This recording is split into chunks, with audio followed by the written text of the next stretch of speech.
Je me trouvais dans un château en Belgique pour participer à un cercle de femmes.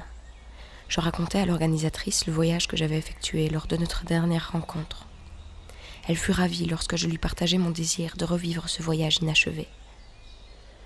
Je me demandais s'il était possible de reprendre mon rêve chamanique au travers de mon animal totem, le papillon.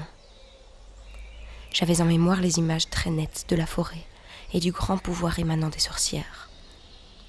Mais beaucoup de choses m'échappaient et je souhaitais les revivre pour pouvoir les comprendre. C'est pourquoi il me fallait reprendre mon voyage là où j'en étais restée. L'atelier commença. Le thème en était la sexualité sacrée. Au son du tambour, le voyage commença. D'abord, j'étais une chenille, un petit être frêle et rampant. Mon corps se mit à muter. C'est ainsi que je passais de l'état de chenille à celui de cocon. Au travers de mon cocon, j'apercevais un feu à l'odeur âcre. Je vis des sacs de jute suspendus aux hautes branches des arbres. Dans ces sacs, des femmes prisonnières s'agitaient et criaient. On pouvait voir leurs pieds nus apparaître au sommet. Elles étaient pendues tête en bas. J'eus cette sensation de déjà-vu. Pas de doute, j'étais sur la bonne voie, une fois de plus. Le papillon était là pour me venir en aide. Je ne savais pas trop si j'étais déjà lui ou en phase de le devenir, lorsque je me dirigeais vers ces femmes. Je savais que c'était d'elles que me viendrait le savoir. Mais tout à coup, mes ailes s'embrasèrent.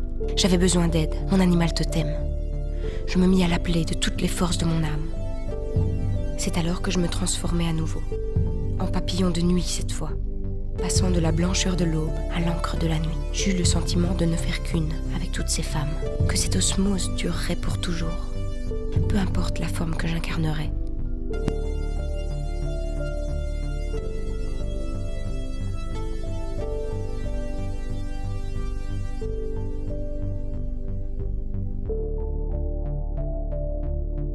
Tout à coup, les arbres semblaient moins élevés, leur branchage moins développé. J'étais revenue à une époque antérieure. Les femmes toujours piégées, sans sac de jute cette fois.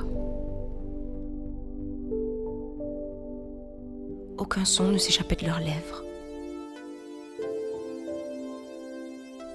Elles se consumaient en silence, tandis que les tambours résonnaient au rythme de leur cœur.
Mes ailes s'alourdirent et je muais en un puissant dragon.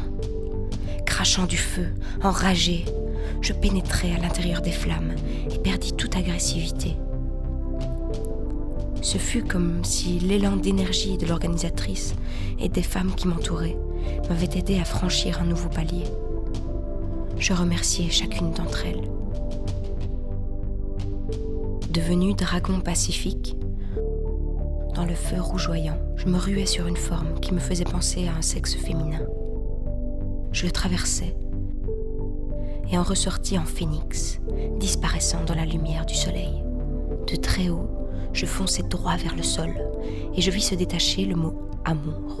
Je survolai un cercle de femmes allongées nues dans les hautes herbes d'une prairie. Leurs jambes formaient des triangles, bras écartés. Le mot « air » s'imposa à mon esprit. Les femmes respiraient très fort, toutes ensemble, brassant une énorme quantité d'air. J'approchai du cercle de femmes et vis au centre un chaudron empli d'eau. Certaines de ces femmes ouvraient les lèvres d'un air extatique.